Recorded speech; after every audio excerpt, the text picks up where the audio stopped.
Well, welcome everybody. It is an absolute pleasure to be presenting here at Microbit Live for the second time. Last year did a lightning talk, and this year, after being a Microbit champion for the year, have just come up with some tips that may be helpful to you as you're implementing Microbit practices into the classroom. My colleagues will be joining me shortly, and I see Carla coming in now. And we just are super excited and passionate to share the work that we've been able to engage in. And so we have this presentation for you. So again, Carla, I'll go ahead and let you introduce yourself. Hi, everybody. I'm Carla Neely. I'm a middle school science and computer science teacher at Warner Girls Leadership Academy for the Cleveland Metropolitan School District, and I'm also a member of the cohort 3 of the CSEd Equity Fellows. Shaina is on her way. She is heavily involved in a lot of activities. Shaina works with CSTA and does presentations for multiple groups. So she is on her way shortly. And I'm Yolanda Payne. I'm a research associate at Georgia Tech. Prior to coming to Georgia Tech, I taught for 21 years, everything from earth science to computer science. And so we have a wealth of experiences that have only been expanded by using the microbit in our classrooms. So getting down to the practical tips that we want to talk about, I'm going to minimize interruptions to the screen in the presentation. We took screenshots of a variety of pages. And so you'll see the pages here, but the links are available and we will be sharing this presentation. So our first tip for making the microbit practical in your classroom is to engage with the microbit website. You will find such a wealth of resources and a plethora of materials there that it'll be enough to engage you and your students for a very long time. And so our first tip is to have students engage in the pre-built projects that you find on the microbit.org webpage. That webpage will be your friend. As you can see, the very first tutorial, and I make jokes every time I do a presentation, is a flashing heart. I say that's because once you do that project, you will fall in love with the microbit. So if you have not engaged with that page, that would be, if you take nothing else away from this presentation, my top tip to you would be to engage with the microbit.org webpage. Secondly, we all know what a golden resource the silicone chips are that are kind of slowing down life for everyone. We know what how valuable those chips are. And with that being said, finding physical devices may be kind of hard right now. Not maybe, it is kind of hard. And so the one resource that has saved all of us and still given us an opportunity to interact with teachers and students is the Make Code Simulator. When investigating this, I looked up the difference between a simulator and an emulator, and I really think that it's so close of a connection that it's kind of hard to figure out, what's the difference. But if you're interested in that, there'll be a link in the presentation for you to kind of dive into that. But as a practical tip, using the Make Code Simulator will still give students an opportunity to learn to code, to interact with the microbit, and just be engaged in STEM projects until you're able to get your hands on some microbits. So if you're one of those people who is still awaiting your shipment to come in, please know that you can get just as robust of an experience using the Make Code Simulator. And in doing that, one of the things that we have all found to be true is that becoming a teacher engaged in computer science, you end up learning how to be a facilitator. And a lot of that is you don't have to be the sage on the stage. You end up, if when doing this successfully, you end up working with your students and learning alongside them. The wonderful parts of Mako and Microbit for me is that it allows for exploration. I get to be a student along with my students, and we all learn lots of good things. With that being said, right on time, I see Shaina is here. And so she's going to do the second part of our presentation. Hey, everybody. I wanted to say I am in a different state, training teachers on something completely different, all on computer science. But I wanted to make sure to share some ways that you can bring your administrator in on this. And that's why you see the CSEd week, as this ironically is right on time for CSEd week next week. If you have not taken a chance and have not registered or are not familiar with what CSEd week, it is an annual call to action for all educators, regardless of what you teach, to learn computer science and be an advocate for equity for any student and all students. I'm dropping that link in the chat. You can go to the next slide. I've included some information on Mako with Microbit and some examples. If you have an hour, specifically on the integration of Microbit. So if you're new to it, these are some examples, and I'll share that link as well in the chat. You can go on to the next slide. As this is an opportunity for not only for you to expose your students to this, if your schools or your district is new to this, there is a CSEd week guide for instructional leaders that will walk you and your administrators through how you can bring this to your schools. So, and everything is linkable. So you can find examples that you can do in the classroom where your administrators can come in and possibly even pair program with your students as they are learning and exploring Microbit. You can go ahead and go to the next slide. I also shared some examples of teachers I supported when we were implementing Microbit on how you make it relative. So of course, we're going to talk about how you can use some of the lessons that are already available, some examples of lessons that you can use in your classroom to and with your students to go even deeper.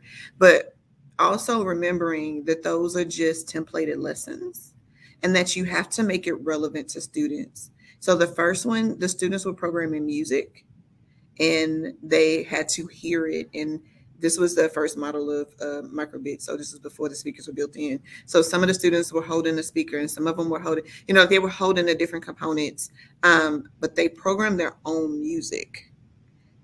That's how you make it relevant. It's not what you want them to do, is what they want to build. Also, they program the different characters that they are growing up with, not ours, right? Making sure that you keep it where the kids can touch it and not our own examples, if that makes sense. You can go to the next slide.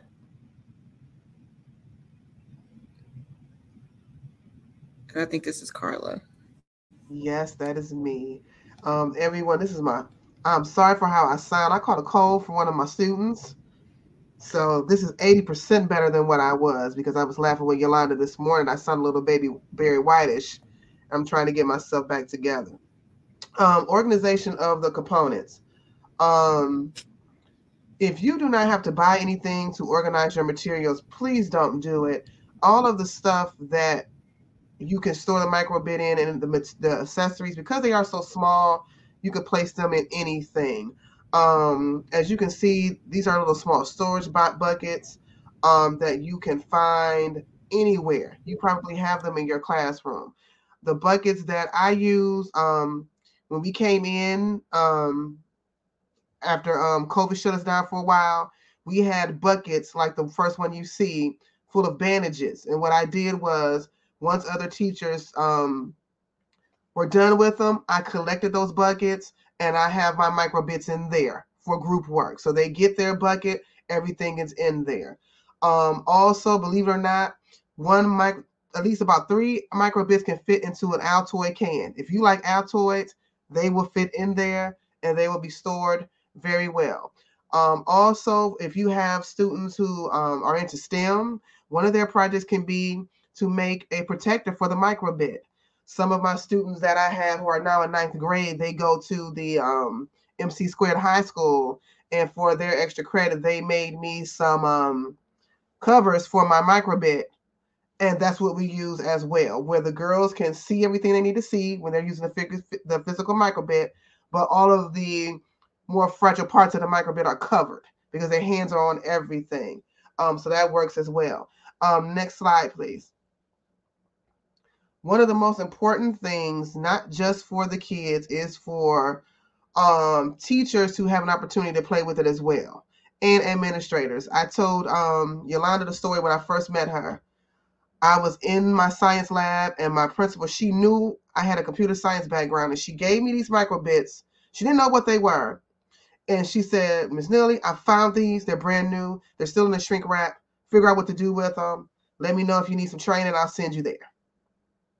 So lo and behold, I had just started with microbit. I'm like, oh, I have a class set of microbits. And so that's why it is important, as you see on this slide, to have time to play with it as well. Even though I have been using microbit for some years, there are still some new things that I'm learning. And a lot of times I experience stuff with the girls, new things with them as well, so that they can learn that I don't know everything. A lot of times they think teachers know everything. We don't. So I enjoy when I have that time where I'm learning something new with them with the microbit, or they're showing me something new that they've learned that I've never used. So that's always powerful to do. Next slide, please. And here is an example of the core content. If money is an issue in your school or your school district, Microbit is for you, because for the most part, everything is free. Even if you cannot afford the microbit, as Yolanda said, you can use that simulator and do the exact same thing that you would do with the physical one. And for those of you who are waiting on your microbits, I'm going to put a plug in. I just got mine today, my class set box. They've just arrived today, and I ordered those in August, so they're coming. I just got them. What I do is, and I would recommend, I use a simulator for a while with my students until I feel they are ready to handle the physical ones. They are just now going to be able to use the physical ones in January. I really want them to practice their coding and master it to the point where I feel they can go on their own and use those tools responsibly. Because believe it or not, I did have a class where I taught them how to handle that microbit correctly. They received a grade for that because that's important, because it's so small and it's so fragile. They can easily break it. So they're just now going to start using the physical microbit in January. So on the screen, as you all can see, everything is there for you to use. You don't have to worry about lessons. You don't have to worry about assessments. There are projects already there that are already made for your students to use. There's area in the maker area where you can tweak the projects that are already there. That is one thing I do with my students. They are allowed to go on this website and choose a project that they want to do. Okay, what is something you can do that will make it better?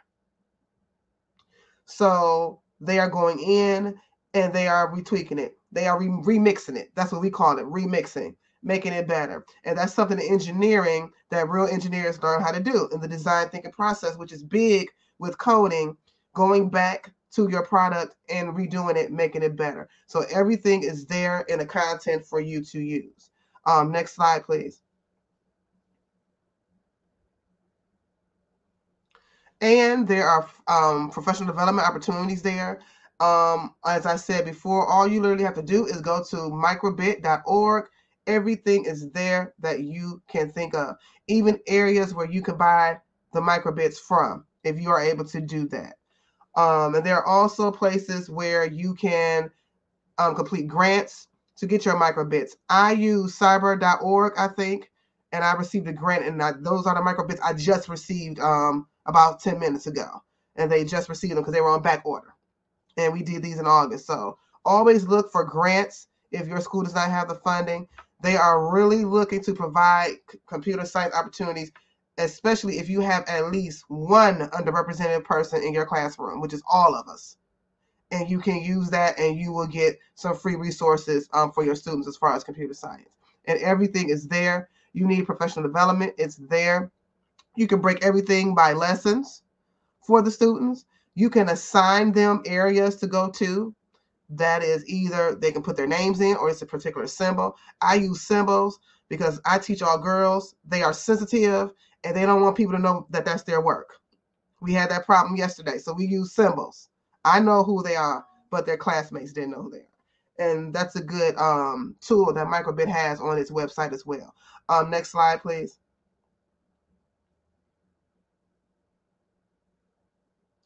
And here are additional professional development opportunities to pique your interest, to help you help your students. And most of them are free. As teachers, we all love free. Free is a powerful 4-letter word that we all need right about now. Next slide, please. And here's a way that you can contact us all on social media. Microbit is everywhere. We are on Twitter, Instagram, website. You can contact us. I was about to sneeze. LinkedIn, Instagram, Facebook. Yeah, thank you, Shaina. I got you. I got you. And contribute and get support from us. You can always post your projects on Twitter using the hashtags, and someone from the Microbit universe will get into contact with you. I promise you they will. Somebody, even someone from another part of the world, they will. I've met quite a few people from other parts of the world, and we've had Zoom projects with our classes to share with each other, the projects that we're working on. I just wanted to add, one of the things, when I'm teaching teachers, I tell them nobody is a better publicist for what you're doing than you. And so we're going to talk more about Twitter at the end, but you have to share with people what you are doing in the world. Because if anybody asks students, what's the typical answer going to be when you say, what did you do in class today? I don't know, or I had fun. They quick to shrug a shoulder. Right. And I heard it right back. Don't ask me, what did we do? What did we do yesterday? I don't know. What did we do?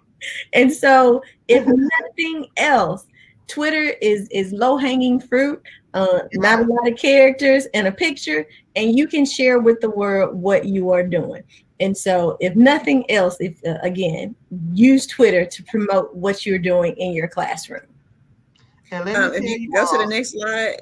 Let me tell all of you all, when I align myself with Twitter and Microbit, I've gotten a lot of free materials from people who are interested in my platform, because I'm at an all-girls school, which is different to a lot of people. So I've gotten a lot of free stuff, so that can help you. I shared this particular teacher, Carla.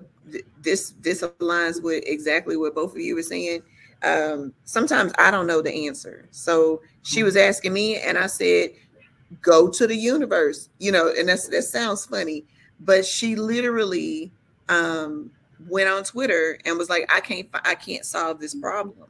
It's not working. I'm following directions and it's not working. She sent out a SOS, and she had so many responses of people who all over the place. And of course, even Microbit was like, contact us here. And they sent her a DM, and then she posted the response and posted how they were able to solve the problem, and how the students were able to use that data to gather what they were actually looking for. So it works.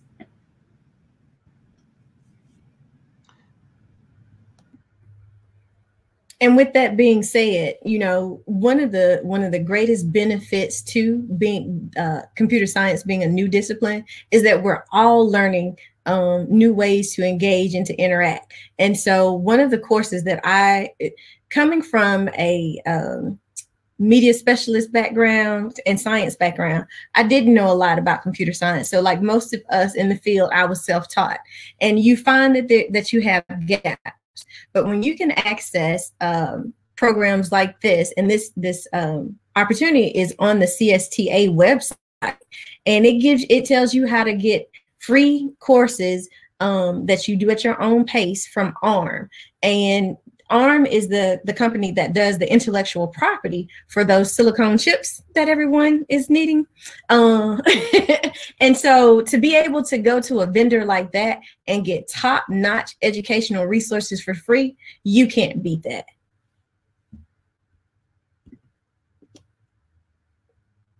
And this slide is just an example of the course. I went to it that day, and it starts when you are ready to start. So that was a really engaging way to say, hey, come and do this. We're ready for you, free of charge, self-paced. 1 to 2 hours a week is the commitment. And we all can spare that time over the course of a week. I mean, I'm not trying to add anything to teachers' plates, but when it comes to keeping yourself engaged and encouraged, sometimes learning new things is just the way to do that.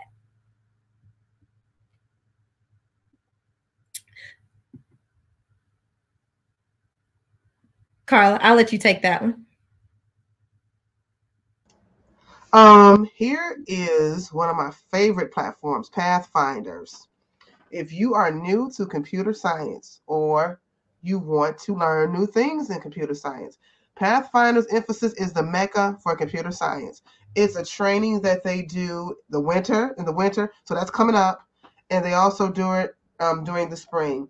And Donors Choose has a program that they do with them where you can work on a project and they will match a third of what your fee is. So you will get it funded really quickly. And what's great about this is whatever computer science class you choose for that particular week, you get free resources that you can have. Even though I was a facilitator at the Microbit one last summer, I think Yolanda did summer with you last summer, everyone who was there, we received enough materials for a class set.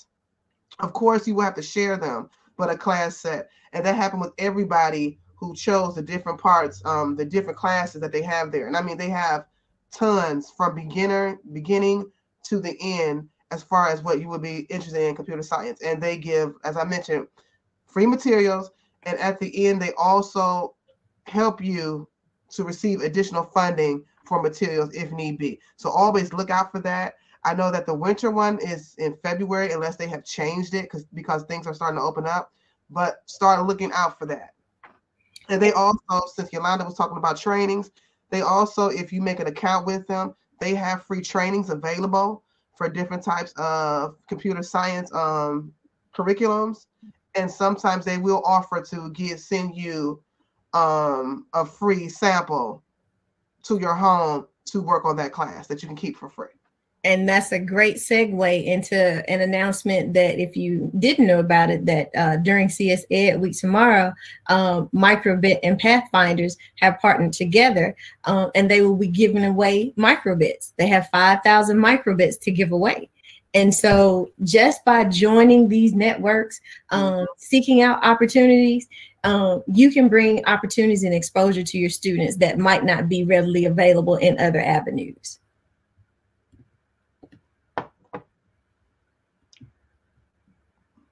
And so we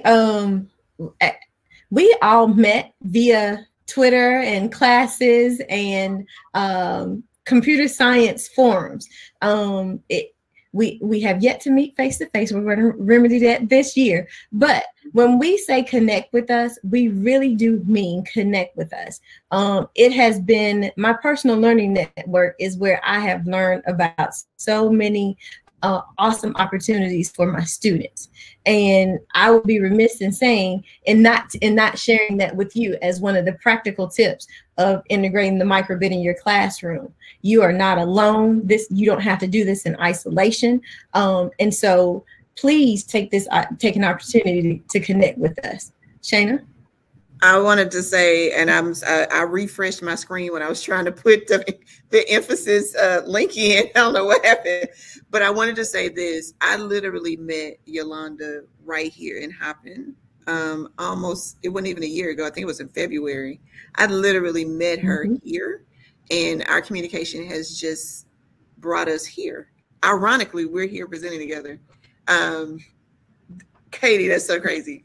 But from this, we've grown so much. And I just followed Carla on social media, and now I support Carla. Like, and I don't just mean it like, oh, I support Carla. No, I mean like literally, I got her back. Like, real talk.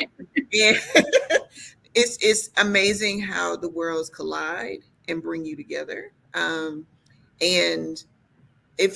while you're in here, even if you're not here all day, and I mean in Hoppin, the way that you make those connections is actually, if they haven't mentioned it to you, is to go up and click on people right where the chat is while we're in this session. And then you can click on the person and send them a message.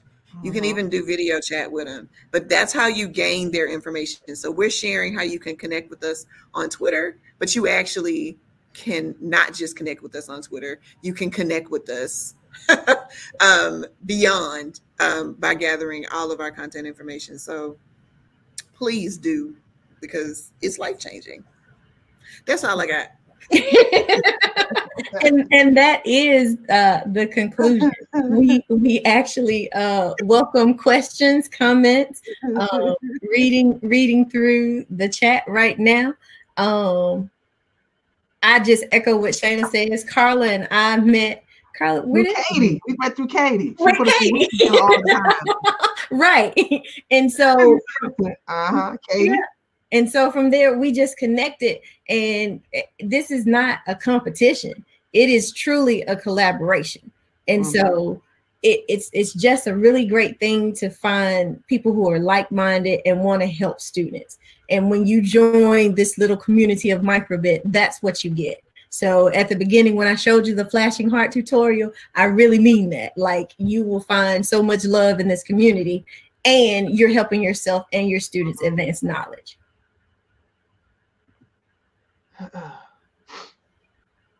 So with that, Katie says mic drop. Oh, Katie is on here? I wasn't paying attention. Yes, she is. Yes, she is. And I'm trying to take screenshots. I'm trying to get pictures. I am. I'm up here trying to grab an image. So, well, I have to thank Yolanda. She got everything together for me, because I don't know what I caught a couple of days ago, but I was in the bed until this morning. I'm like, I need a nurse so I can have a voice to say something. There you go, Shaina. There's another.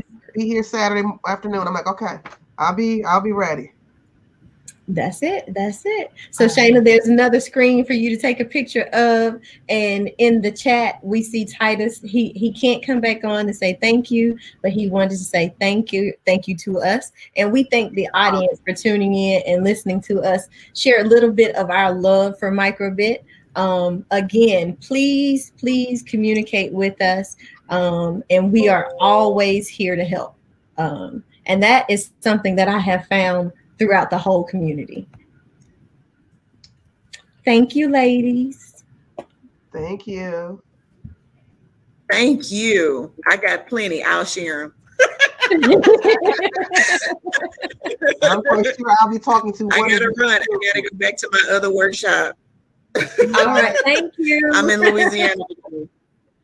Yeah. Bye, y'all. All right. And so with that, thank you for all the great comments in the chat. And Titus says, have a great rest of the day.